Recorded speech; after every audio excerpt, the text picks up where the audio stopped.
Welcome to the Franken Podcast. We got a great one today for a change. Harry Reid, former majority leader, also former minority leader in the Senate. I loved Harry. Went to his home in Henderson, Nevada. This is about a half hour from Las Vegas airport. And I hadn't seen Harry in a while. Harry is the strongest guy. He grew up in Searchlight, Nevada. It was a mining town until they ran out of gold. And they ran out of gold around the turn of the century, of the 20th century. And then it got very rough. His house had running water, but no hot running water. Now, what happened in Searchlight is that when the mining went away, the economy of Searchlight ran on prostitution. They had, at the height, 11 brothels. And Harry learned to swim in the swimming pool of a brothel. He talks about that in this. And so I just think it's an interesting story. If you hear it repeated by Harry, you'll appreciate that. He was a boxer. He was a Capitol cop. And Harry he appreciated my sense of humor maybe more than any of my colleagues, a certain kind of thing. Like once, I remember Bernie Sanders, people forget that as a senator, he also does a job in the Senate. So he was like, I think at this time, the ranking member of a Senate Appropriations Subcommittee, and he came in the caucus lunch with what the Republicans were proposing, and he says, okay, they want to cut food stamps, but they also want to cut taxes for the rich. What kind of religion does that? What kind of religion is for that? And I just said, Southern Baptists. And Harry's the only one in the caucus who laughed. He just laughed. And that's one of the reasons I love Harry. And so you're going to enjoy this. Now, he's got cancer. He's got pancreatic cancer. He's had it for quite a while. He had chemotherapy the day before this interview. And I said, well, I don't want to do that. And they said, no, he'll be fine. He'll be fine. Harry's great. And somebody's doing some, trial kind of thing on some new pancreatic cancer cure. So he's optimistic, and I think you'll enjoy Harry. I think you really will. So here we go. It's Harry Reid. Okay, Harry. The good thing we were doing here, I don't have to look at your face. Right away. That's one of the things I liked about you, Harry. I gave you a bad time, didn't I? You did. The first time I spoke in caucus, and again, this is lunch. All the Democrats in our caucus are there. And early on, you asked me to speak, which I think is what you do with new members. And I was kind of alone as a new member because I was seated so late because of the recount. And you said, Al, would you get up and speak? And I did. And I got a standing ovation. I know how to speak, right? So I go back to my table, and Dianne Feinstein, who was seated next to me, says, when you first came here, I thought you were going to be stupid. And I said, why? And she said, because you were a comedian. And I said, well, actually, comedians are usually pretty smart. And she goes, I don't think so. Usually what they're talking about is pretty stupid. And I said, no. And then I gave up, right? Al, I do remember that first caucus. And I remember the standing ovation. You do? Yes, and it wasn't a phony standing ovation. There was a lot of sentiment, very positive. The reason for that is everyone watched that election, which you had lost on election night. I was behind on election night. I had not lost it, Harry. And everyone followed that so closely, the ups and the downs, and you won it in the courts. What you did was superb. You held up so well. You never lost your cool. And so that day, when I called upon you to say something, you were stunningly articulate. And I remember that, always will remember. That was really nice. Wow. Thanks for remembering that. I didn't. I thought I remembered that. But, during that recount, I've always said this. I was basically, my team said, don't do anything. I raised money. I call, several hours a day to raise enough money. Lawyers cost a lot of money. Mark Elias is the lawyer. His whole team cost money. At one point, we had like 10 lawyers doing stuff because they were doing research and they were all connected during the trial. And some were writing briefs and some because had to go to various courts at certain times. At one point, I had 10 lawyers on my payroll. And Coleman's guy, his guy wasn't very good, I didn't think, and he was older. And he would misplace a piece of paper that he was going to read from, and I'd be going, hurry up, I'm paying, because it was carried on TV. But that was really an expensive proposition. But that's mainly what I did. But what I really did was just stay out of it in terms of I didn't say anything about it. And somebody came up to me at the grocery store, and I was picking out some avocados. And they said, you are just handling this great. And I said to her, you see this avocado? It's handling it just as well as I am, because I was doing nothing. One of the things I remember that was so hilarious, you wrote a book and you were sued for defamation. And the lawyer called you to tell you that you won. What was your response to that? A chimp could have won it. Yeah, we were in court, and it was quite a well-known lawyer, and he just called me up. They told me, again, that was a different thing. That was Fox sued me. Yeah. It was lies and lying liars who tell them a fair and balanced look at the right. They try to restrain the publishing of the book, which is really not American. And also, all it did is sell more books. Oh my God! It was such a gift for them to sue me. It was so stupid of them to do that. They literally were laughed out of court. I mean, this federal court was stuffed with people who wanted to see this, and it was so stupid. It was because Bill O'Reilly didn't like the book, and I'd kind of embarrassed him at a book event a couple of months before, and it was Floyd Abrams, the First Amendment lawyer who... Famous. Yeah, and he had won the Pentagon Papers, I think. Yeah, he won That's right. And so he was my lawyer in this because it was kind of a same deal. It was freedom to publish something.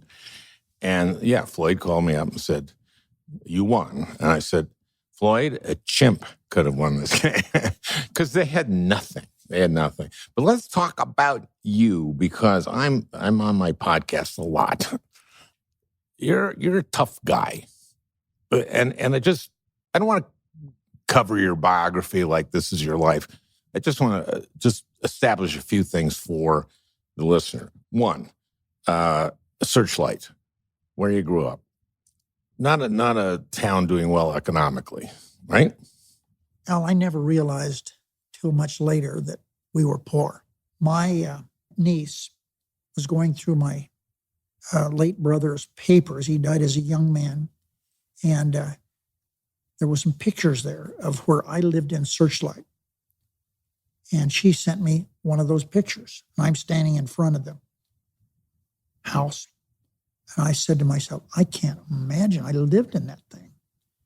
It had some kind of a wooden step to get up into the house. And I thought, man, that's not too good. It had no hot water. Yeah, no inside toilet. No toilet. And it was okay at the time, I guess. But I realized when I looked at that picture, man, I can't imagine I lived there. So Searchlight was a town that had seen its better days. Gold was discovered there in 1898. And the reason it was named Searchlight is because the prospector that found the gold came back to his partner and said, we've got some good ore here.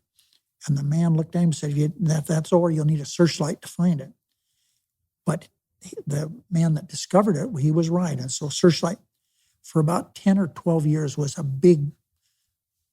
it was really a thriving place. Had a railroad was brought in, newspaper, they had electricity in some parts of the town.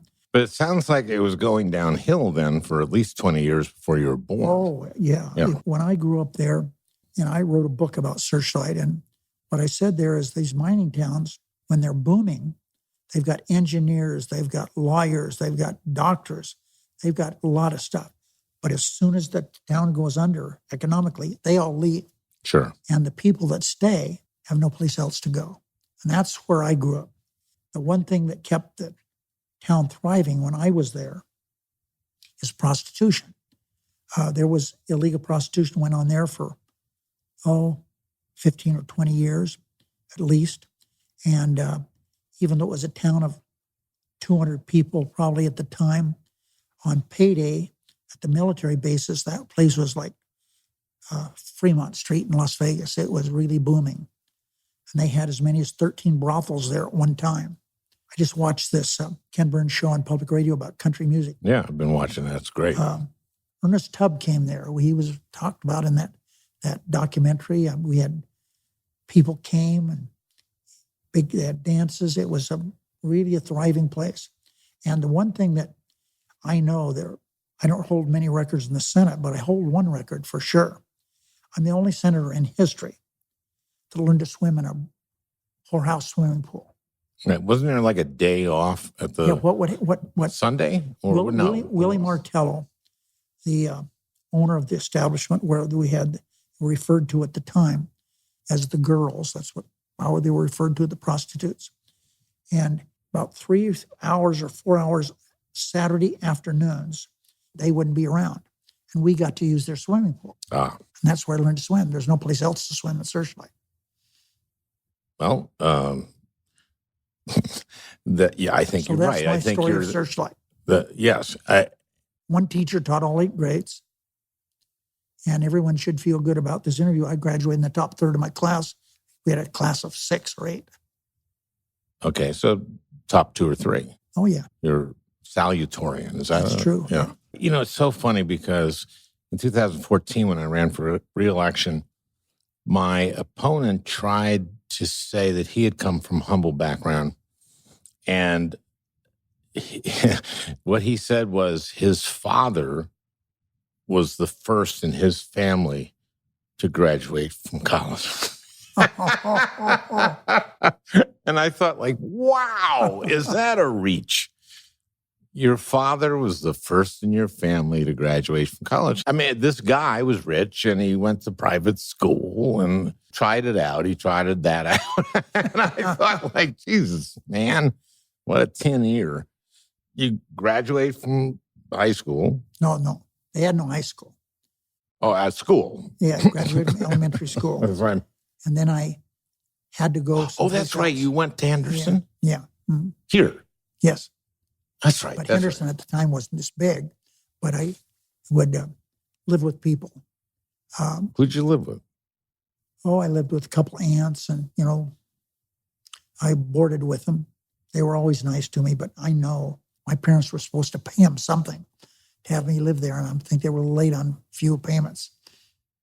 Where did you go to college? I went to several places. I went to. Oh, you went to like. I went to Utah, right? Yeah, I went to University of Southern Utah.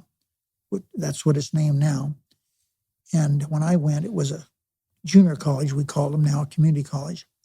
And I went there to be an athlete. Played football and baseball in high school, and I thought I was really pretty good. I had a scholarship to go there to do that, but I got hurt fairly quickly.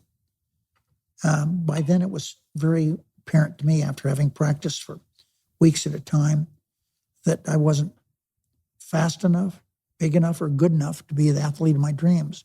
So that ended my athletic career. I did, though, however, take up fighting. You were a boxer? Yeah. I fought for a couple of years, yes. I fought in Utah, I fought in Nevada, fought in Arizona. Anyone who saw you work in the Senate that was not a big surprise that you were a boxer. And after college, you went to, well, let me stop here, because you went to Utah because you're a Mormon, right? No, I wasn't a Mormon. You weren't a Mormon then? No. Because I assumed that you'd been born Mormon. No, I was 19. So you started in college adopting this religion. I don't know, it was my junior or senior year, probably my junior year of college. Most of the other students were Mormon. Would that be fair to say? At Utah State? Yeah. It's different now. It's not as heavily Mormon. It's a big university now, very large. I'm sure, no question about it, majority were members of the Mormon church. Let's get to you as leader, because that's how I knew you. I didn't know you as anything other than that. And if you want to go back to how you got there in the Senate, but my experience of you was that you were tough. The boxer thing came up all the time as an analogy. But my experience with you was that you liked me, that you partly liked me because I was funny, and I liked you because you were funny. Do you remember the time there was a joint session? It wasn't a State of the Union, but it was a joint session, and I was presiding over the Senate. They don't close the Senate down if it's not a State of the Union. And you said, as soon as the speech is over, get over there, get back and preside over the Senate. So I had never had left at that point. So I get up from where I am and I just kind of haul ass to get out of the chamber. And you're walking out, I guess, with the other leaders. So we're going through a statuary hall, and statuary hall has this huge mass of press. And so there's just this din. And I say to you, I'm walking with you, I say, Harry, talk to me like I'm important. And do you remember what you said? Probably something like, how could I? Because you're not important. It was, that would be impossible. So, did it hurt your feelings? No, I loved it. I mean, I laughed, and then everyone go, look at Franken and Reid are talking and laughing. He must be important. So it accomplished exactly what I wanted. Do you remember the first time we met and you asked? I sure do, in my office. Yeah. You were talking about running for the Senate, and I thought you were a little crazy to do that. Yeah, I remember you're asking me, what do you do for a living? Yeah. And I was trying to figure out whether there are a lot of people who don't know that comedy is written. But I think I asked you about this later, and you said you wanted to make sure that I wasn't going to like steal from my campaign, wasn't it? Isn't that? Because you said like some guys, don't have a job and they take from the campaign. Sounds like something I would have said. It sounds like something you would have said is something that was true. Because, I mean, for example, because I asked you this because I didn't know if you knew whether there were comedy writers. My guess right now, looking at you, is that you didn't know there were comedy writers, or you didn't know that comedy writers. Well, I kind of knew they were there, but I'd never met one. Right. And you just said, what do you do for a living? Right. And I think that was, you just And then I asked you about some of the things that you had said to be funny that some didn't think were funny. And I said, how are you getting over that? Well, that was an issue with you guys. At first, you were very skeptical, and Chuck was extremely skeptical. And partly because of, I did SNL, and we did dark humor sometimes. Well, I had a joke about, I think a bad Hanukkah gift for Anne Frank would have been a drum kit. I know. And so we had tried to prove that people in Minnesota, our pollster came to this meeting, and we had shown these polls we had done. If you knew that Fran told this joke, and then it was that joke, and this other, would you be more like, less likely? And then if you knew that, then learn this and this and this, would, you more or less forgive the dark humor. And they'd said, yeah, we don't really care that much. And so we were kind of trying to show you this to get your support. I think the question was, if you knew that he told a joke about the Holocaust, and you looked at me and said, what joke did you tell about the Holocaust? And I just said, show him. And it was, I think, a bad Hanukkah gift for Anne Frank would have been a drum set. And you laughed so hard, you could not stop laughing. And you looked at me and I just shrugged like, we did dark humor. I like dark humor. I think a dark sense of humor it's a survival mechanism, which you say you can laugh at terrible shit that's happening. But you have said, I've heard you say this, that comedians are born. What I've said is I've quoted Dana Carvey as saying there's no reason to be a comedian unless you have to be a comedian. Seinfeld, I believe it was him that did this presentation on how hard it is to be a comedian. And I can still remember one comedian just completed a show that went just fine, but he's sitting out back, actor's entrance, his head in his hands, just so depressed. They said, why? He said, I have to do this again tomorrow. Oh, my God. Well, that guy probably didn't make it. You didn't feel it was hard to be a comedian? I enjoyed it. If you bombed, I had a comedy team, Franken Davis. By the time we bombed, we had killed enough times that we didn't think that would be. I remember when he died, how sad that was for you. Oh, my and God. The presentation that you made. You touched me. You spoke on the floor. You touched me.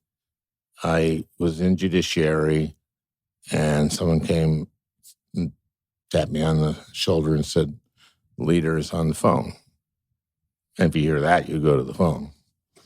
So I left the hearing room, and you said that was a beautiful speech, and then you read from it, which was actually what you read was me quoting Tom, and it was. I wish I could do it justice, but it was something like "Dead people are people too." Yeah, it was very moving. Yeah, and that really, it really affected me because we had been partners and like brothers essentially, and that was that was something you did that meant a lot to me and that touched me. Let's start talking about the job of majority leader and the job of minority leader. When I got there, we were in the majority. Not only that, we had 60. I was a 60. For a short time we did. You sure did until Ted died. Ted died, and then they had the special election. And we should have won, and we lost. Yeah, Scott Brown won, which was, it was kind of foretold what the Tea Party was. Yep. And that was too bad because it meant that we had to really essentially pass exactly what we had passed for the ACA, which was an improvement. So hard. You shepherded the ACA. That's the Affordable Care Act. You had exactly 60. To pass it, we needed 60. So you knew that every one of us had a veto over anything. And Lieberman used it a couple times, right? Yeah. Public option. Yeah, we had that for a while until he changed his mind. That was too bad. So to substitute for that, we were saying you go start getting Medicare at 55, and he nixed that too. Republicans have done everything they can to destroy that. They almost did it until McCain gave the thumbs down. And even though they damaged it. You mean when they tried to repeal and replace? They tried to repeal it back in. Before late at night, remember he walked in Thumbs down, he killed it. Because they wanted... I remember that. That vote was essential. So we had 60 votes to pass it. But then Speaker Pelosi, the first time she was Speaker, and I worked out this deal. You'll remember this.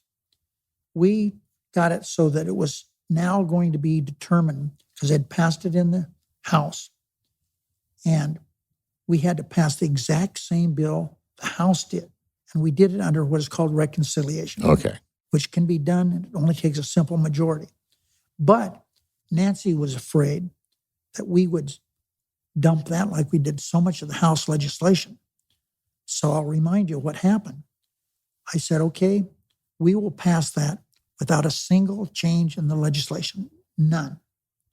Because we change a paragraph, we change a comma, it's no longer law. So she said, always messes with us. I said, okay, what I'll do is I will get every Democratic senator to sign a letter that they will vote to not change anything in the bill that you send to us. Now, this is before their vote? Oh, of course. Yeah, so this is to tell them, you pass this thing, we will do it. We can get more than 50 votes, 51 votes. Yeah. We need. So everybody signed the letter except Robert Burt. But to his credit, he sent her his own letter. Oh, my God. So we had everybody signed that they wouldn't change anything. So remind you, that was a very, very difficult thing. That bill came over, and under reconciliation, they can offer unlimited amendments. They can offer 10. They can offer 20. They can ask 10,000. You just have to wear them out. Oh, and they were always looking for amendments that we would vote against. Yeah, remember? That was... we voted against everything, remember? It was like, we will not give Viagra to sex offenders. Yes, who are in prison, yes. Who are in prison. And so... and we had to vote against that.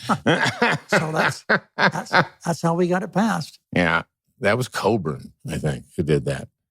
Oh, you should have brought that up. One of my favorite Franken stories is your first meeting with Coburn. Do you remember that? It was not my first. It was like my fourth. You want to have breakfast with him? Yes. This is so funny. Okay, so Coburn was humorless, wouldn't you say? I would say no, but go ahead. Okay, almost humorless. At least he didn't get... Oh, you said humorless. Yeah. Oh, we damn sure that's right. Okay. And so, like, he was on Judiciary when I got there, and the first 3 interactions we had just did not go well. And so I went up to him and I said, Tom, can I take you to lunch? And he said, well, take me to breakfast. And I said, okay. And then we met for breakfast a couple days later at 8 a.m. in the Senate dining room. And we sat down and I said, Tom, let's just have fun. And he said, all right, well, fun. And I said, we can talk about anything. We can talk about, our families. We can talk about our careers before we got here, because he was an OBGYN. He was a doctor. And he said, okay. I said, okay, career. Let me ask you something. To be a doctor in Oklahoma, do you have to have any formal education? And he goes, yes, you've got to go to medical school. And he was livid. And I just said to him, no, that was a joke. You see, and that's what I did. I was a comedian, and I did jokes. He goes, oh, okay. And then we had a good time after that. I jollied him up a little bit, and I think he learned for the first time what a joke was and what the proper reaction is, which is to laugh. It's a good joke. But anyway, I remembered that. Yeah, that was that was. There wasn't a lot of other comedy going on around the place. Obviously, Mitch McConnell resisted the ACA, the Affordable Care Act, and one of the things about that is that killed us. That killed us in 10. We lost the House, right? Yeah. In 10, and it was ACA. The number one issue. And they were lying a lot about the ACA. They were, Yep. Grassley was saying they're gonna pull the plug on grandma. I took him aside and said, Chuck, we're not going to kill grandma. We're going to kill great grandma. And he knew it was a joke. At least he had a pretty good sense of humor. So Yeah, he was really funny. he's kind of plays himself, doesn't he? Yeah. He kind of plays a character named Chuck Grassley, who was kind of, oh, yeah, I'm just cool. Hi, how you doing? That kind of thing. And Heidi Heidkamp and I called him, the three of us were the Oh Yeah caucus. What's that? Oh, yeah. But Mitch, before Obama took office, but after he was elected, met with the Republican caucus and said, we're just going to oppose everything, right? That's right. They didn't want him reelected. And they didn't want him reelected. So Mitch said, we're just going to oppose everything. We're not going to let him have success. And they did. When he took office, we were losing 800,000 jobs a month. Yep. And yet, Mitch would not allow Republicans to vote for a stimulus package. And remember, we didn't have 60 votes then. We had 58 votes. Right. Because I wasn't there and Arlen was a Republican. And Collins, Snow, and Specter were suspects that would vote with us. They would not do it because each of them refused to be the 60th vote. So we had to get all three of them, and we did.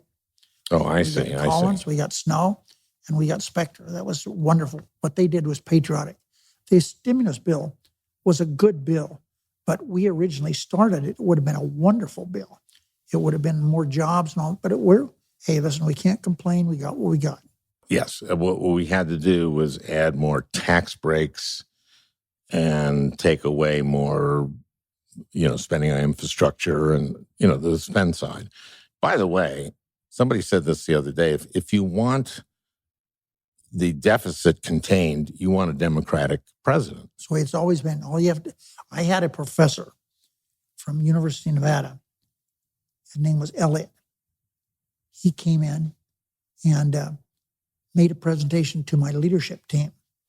And he had graphs showing that in times of economic distress, the country only does well with Democrats. Republicans are just the opposite. This has gone to like an extreme because Clinton gave W a surplus, right? He gave him a surplus of $8 trillion over 10 years. Trillion, not billion. Okay?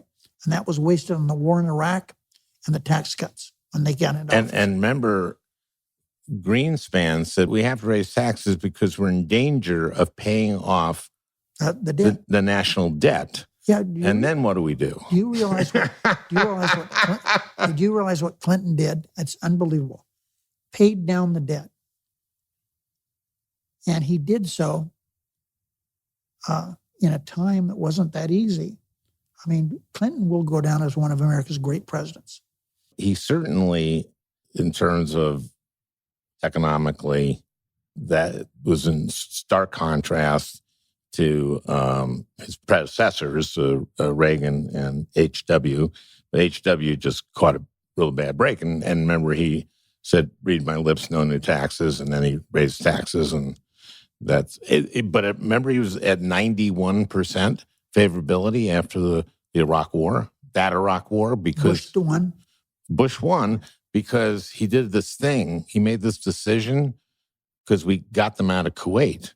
And then he made this big decision, which was, let's not invade Iraq. Remember that? No, all they did is chase some of the Iraqis out of Kuwait and shot a few of them on the road, but he didn't invade. Yeah. He said, why do that? And Cheney said, don't do it. So, but the son, listen, if you're comparing how bad presidents were, so far, Trump as an individual, as a person, no one holds a candle to him No. on what an I've said to awful person he I've said is. to a number of people that President Bush #2 and I had some differences, and we expressed them. But he was always a patriot. I didn't agree with a lot of the things he did, especially the invasion of Iraq. But he was not anyone who was immoral. He was not amoral like the guy that's president today. He was just a guy trying to do his best.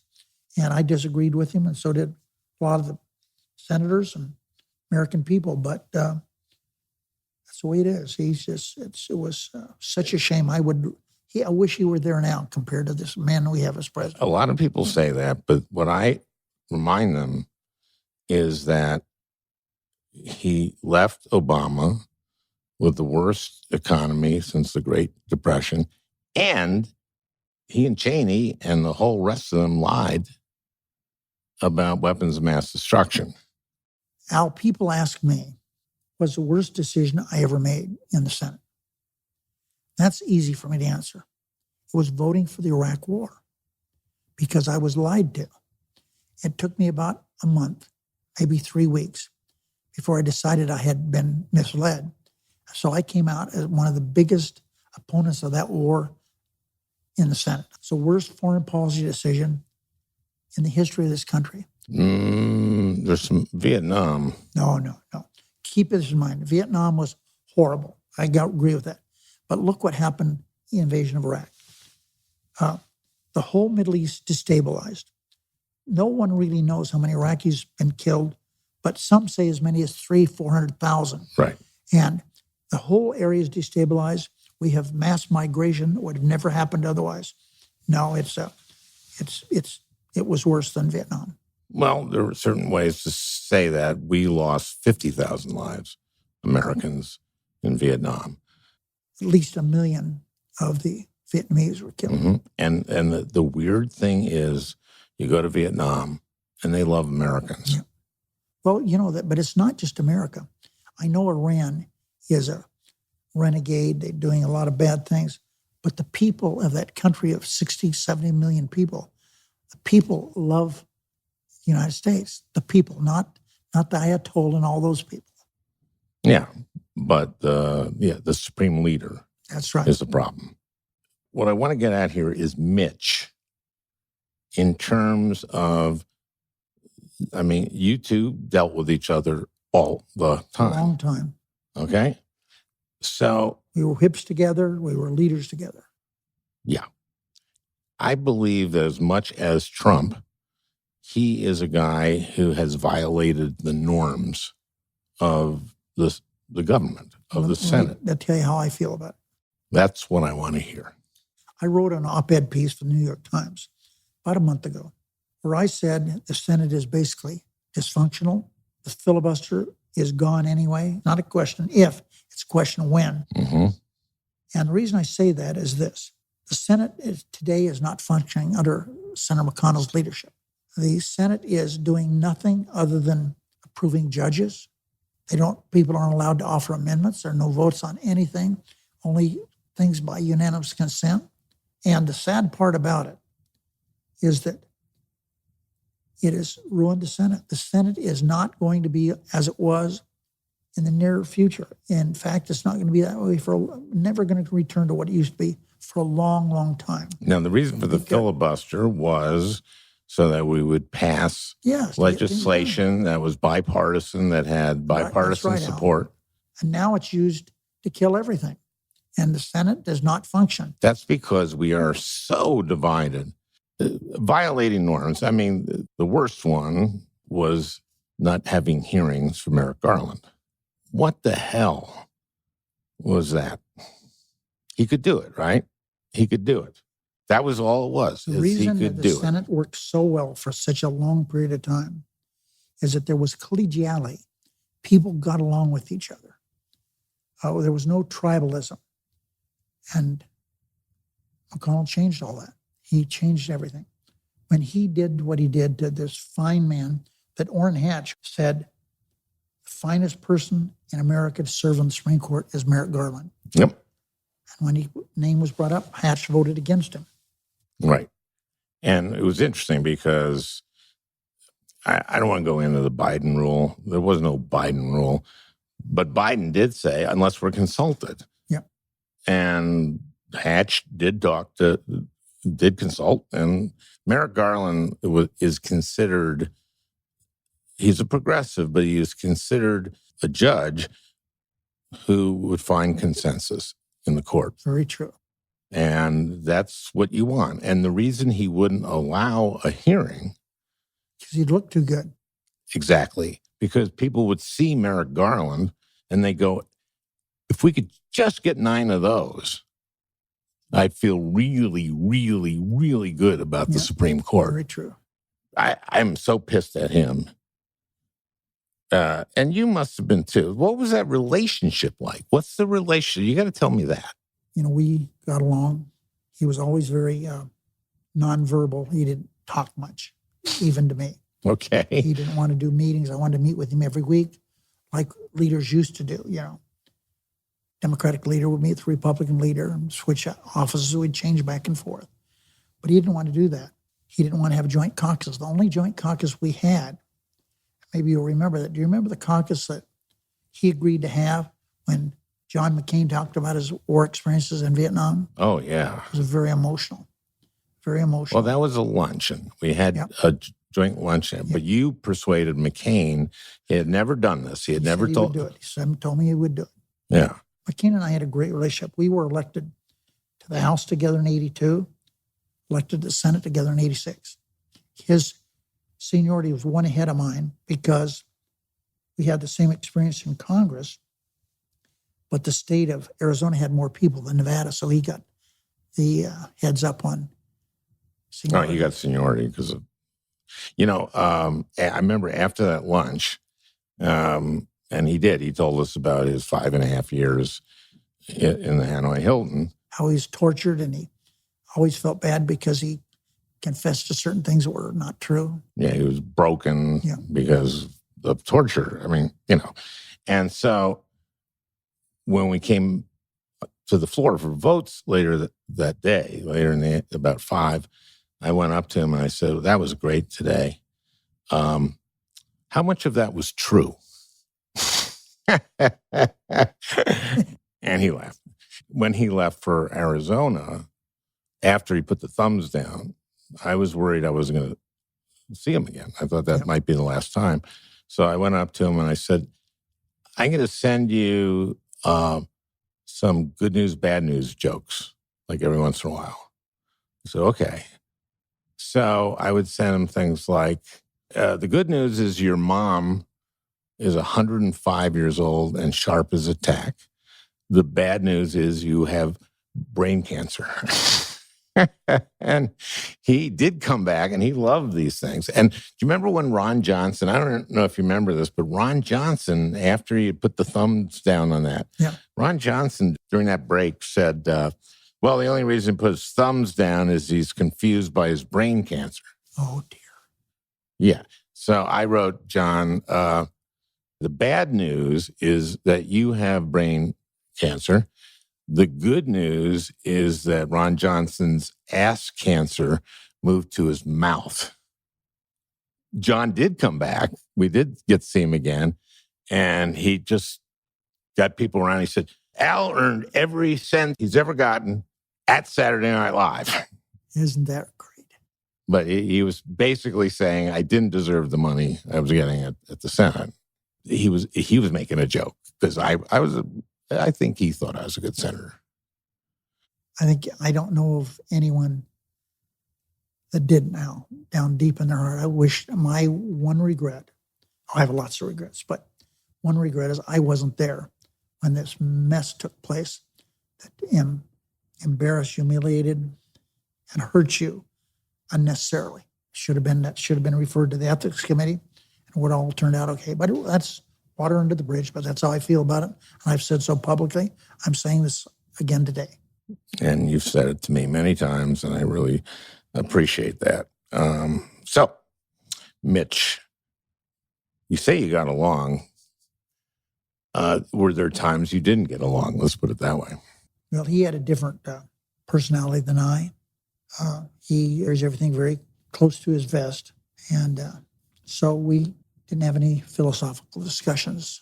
It was just the business that we had to do. It would seem the two leaders with that responsibility would respect each other. Oh, I'm sure he respected me. I respected him. Well, I meant respect each other enough to have a relationship that, evolves so that you maybe come to some kind of understanding about what the body should be and how we can work together. Or just how it was. Yeah, well, it's just we had a clash of personalities. There was no yelling and screaming at each other. I learned quickly that's how it was going to be. And certain things you just drop it and go on and do your best in spite of what you don't agree with. And you both were masters of procedure, right? Yeah, I understood the rules pretty well.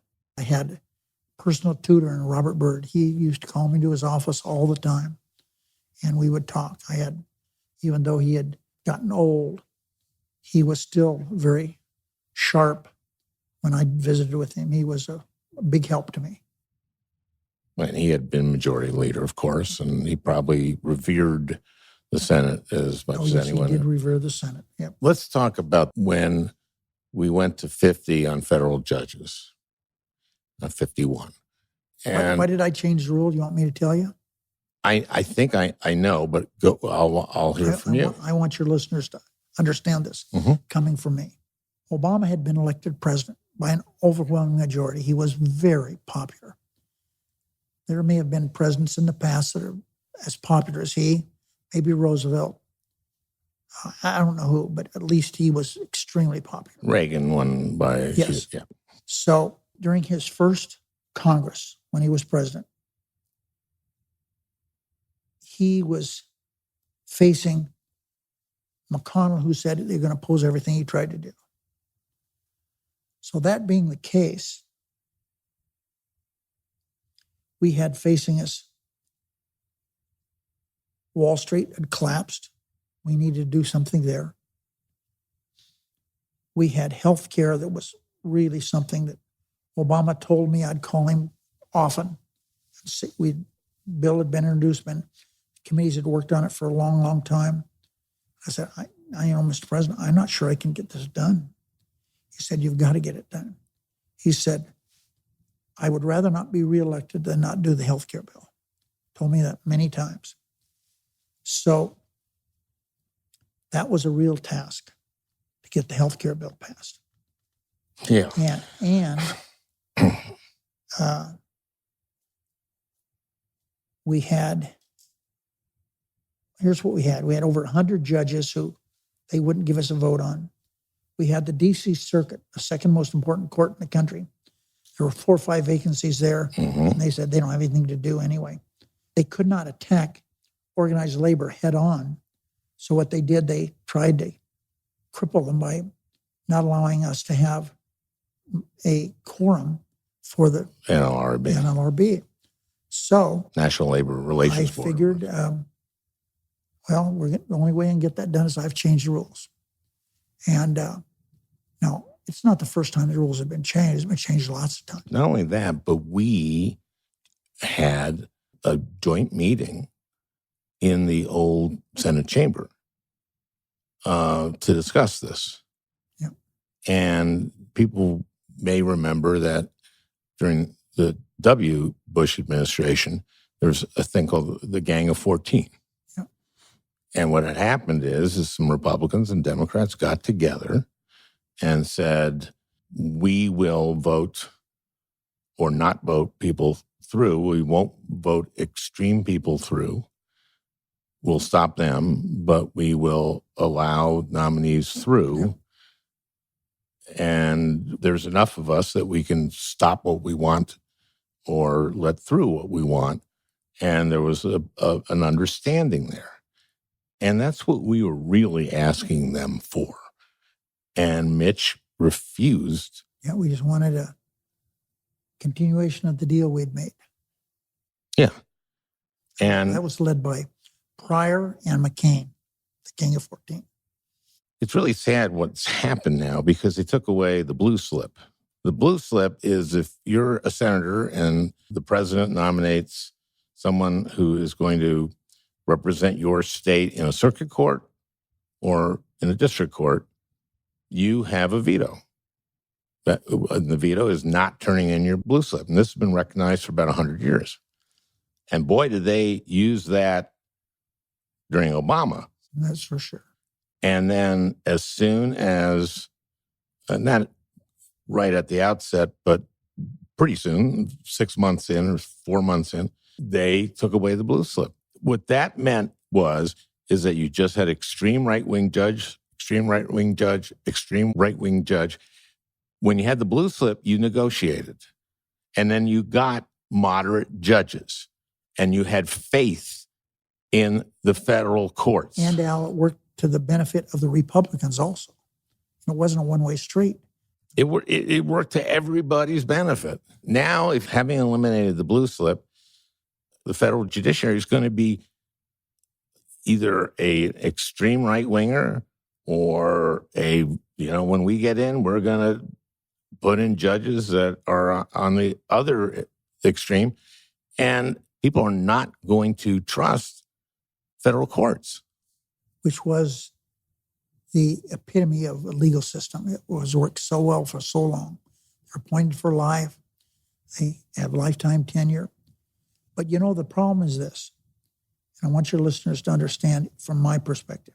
The Senate is going to be just another House of Representatives because there's no reason that they won't be just like the House. Now, is that the end of the world? No. But it sure changes things. So the House is going to be just like the Senate and vice versa. But that's not the end of the world. Congress could still work. You have 6-year terms in the Senate. It'll still be a bicameral legislature. So it would still work, but just not as well as it has in the past. And so you're for eliminating the filibuster. It's gone. Anyway, what do you mean? It's gone now. All they're doing are judges. Everything that happens in the Senate today, if you want to pass something, 60 votes. That isn't the way it should be, but that's the way it is. So it's gone. The filibuster's gone. That's why I wrote that op-ed for the Times. So wait a minute. Let me get my brain around it. What you're saying is now you need 60 votes to get anything done, and you're not going to get anything done because we're so divided. Right, we're so tribal. Is that what you're saying? That's it. Okay. So you're saying we might as well get rid of the filibuster so at least somebody can pass something. And yes, and what it means is that if you have a Democratic president and Democratic Senate, Democratic House, things are going to be like the British Parliament. But if you have a Republican president, a Democratic Senate, and vice versa, it won't work as well, but it can work. Be up to the... Well, you can have a Republican president, a Republican House, and a Republican Senate, which we had for 2 years with Trump. And this is the thing about the Affordable Care Act, is that the American people, once they had everything, they had both houses and the presidency, is they had promised for 7.5 years to repeal and replace. And so I and the American people, I think, were saying, okay, let's see what you got. What have you been doing for the last 7.5 years? What have you come up with that will ensure as many people or more at the same cost or less provide as good a care or better to replace Obamacare? And what they came up with, what the Republicans, the various things that they came up with did not protect people with pre-existing conditions. Among other things. Covered less people. They were going to cut Medicaid, so Medicaid expansion was gone, and people love Medicaid expansion. You know, the last 3 states by referendum that passed Medicaid expansion were Idaho, Nebraska, and Oklahoma. Yeah. Gee whiz. So it is incredibly popular, and that was in 18. So in 17, people start going like, wait a minute. Now I know what's in the ACA. And now I know what's in the Affordable Care Act, because Republicans showed him that they were going to take all that away, or most of it away. And so the approval rating of the ACA, of Obamacare, shot up. And that's why we won 40 seats in 18. And that's why we should be emphasizing that Trump has doubled down. He wants to take it. He's joined that lawsuit. And so we should be campaigning on that.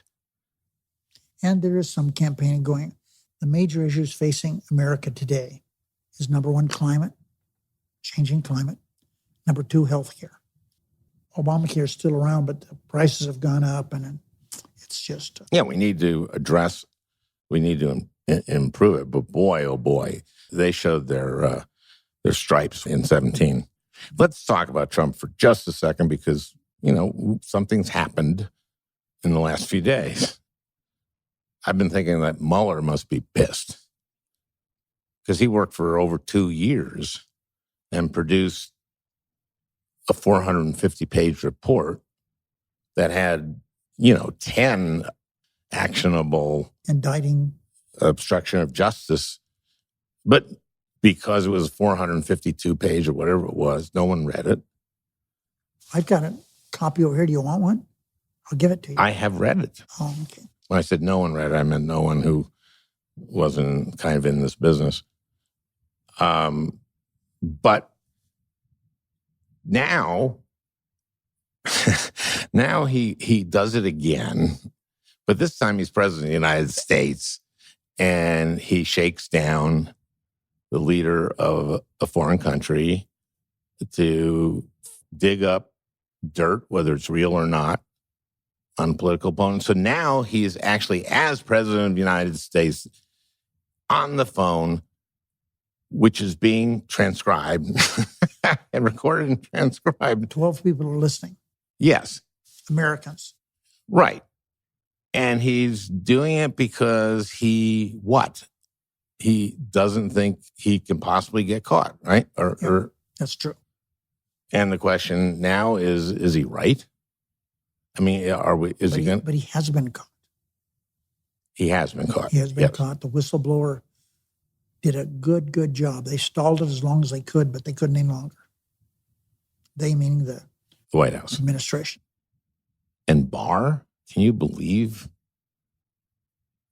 I really wish I had been there for the Barr hearings when he came to the Senate, because what he did, he just lied. He lied to the American people when he characterized her. He's chief law enforcement officer of our country is prevaricator. Prevaricator is a good word, I guess, because it adds a little class to the Franken Podcast. Well, it needs it. I mean, there's no question about that. And I think you've done exactly that. So we'll wrap up there on that note. It's been a good one for a change, a good podcast for a change. Al, let me tell you, as we terminate this, I served with lots and lots of different senators in my 34 years in Congress. And there's no one that I left having more respect for than you. I think you were a tremendous senator, extremely smart, and only funny when you wanted to be, which wasn't all the time. And people who think because you're funny, you're not smart, only need to spend a day or two in the Senate, because you prove that every day that you are very smart. I don't think that was an issue with anyone except Diane. I don't think that. And she just, she was head of the intelligence agency. Just take a compliment. Accept it, okay? Okay, sir. Thank you, Harry. Well, there you have it. Our talk with Leader Reid, a man. It just sounds like we're just slobbering all over each other. But Harry, love you, man. Thank you. Well, I hope you enjoyed listening. That beautiful music is by Leo Kottke, the great Leo Kottke. I want to thank Peter Ogburn for producing this podcast. We'll talk again next week.